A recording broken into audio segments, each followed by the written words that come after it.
Lunes de la primera semana del Adviento. Meditemos hoy, siguiendo a Santo Tomás, sobre la conveniencia de la encarnación.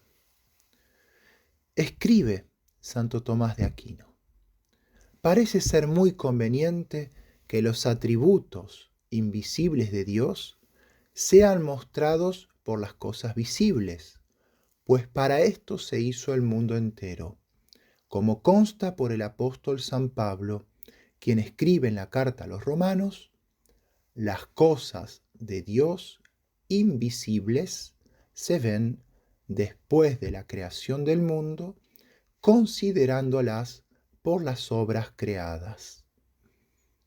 Como dice San Juan Damasceno, por el misterio de la encarnación se manifiesta a la vez la bondad, la sabiduría, la justicia, el poder de Dios o su virtud.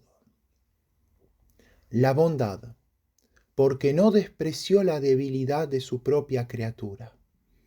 La justicia, porque vencido el hombre, hizo que nadie más que el hombre venciese al tirano, y libertó al hombre de la muerte por la violencia. La sabiduría, porque encontró el mejor modo de pagar el más costoso precio.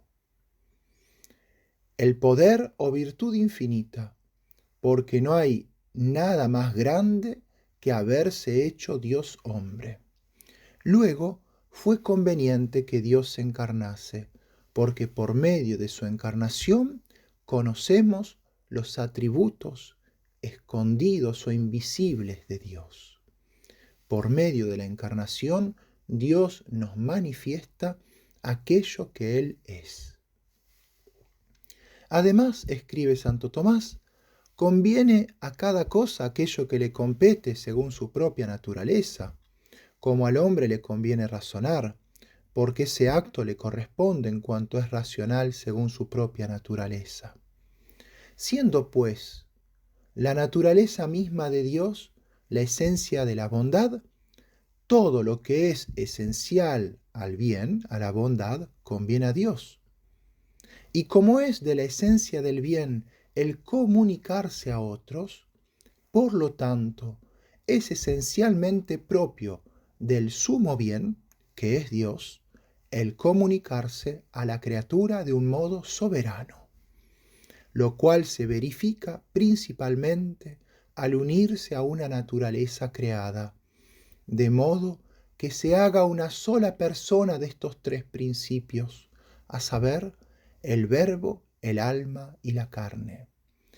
Por lo cual es evidente que fue conveniente que Dios se encarnase. Por medio de la encarnación, Dios nos manifiesta su infinita bondad, porque se comunica de una manera excelente al hombre, uniéndose a la naturaleza humana. Unirse a Dios en unidad de persona no fue conveniente a la carne humana según la condición de la naturaleza, porque esto supera su dignidad. No merecemos como hombre que Dios se una a nosotros de esa manera, pero sí fue conveniente a Dios, según la excelencia infinita de su bondad, el que uniese así la naturaleza humana para salvar al hombre. Dios es grande, no en volumen, sino en virtud. Por consiguiente, la magnitud de su poder no siente ninguna estrechez en lo angosto. Si la palabra fugaz del hombre es oída simultáneamente por muchos y toda entera por cada uno de ellos, no es increíble que el Verbo de Dios subsistente esté a la vez en todas partes todo entero. En el nombre del Padre, y del Hijo, y del Espíritu Santo. Amén.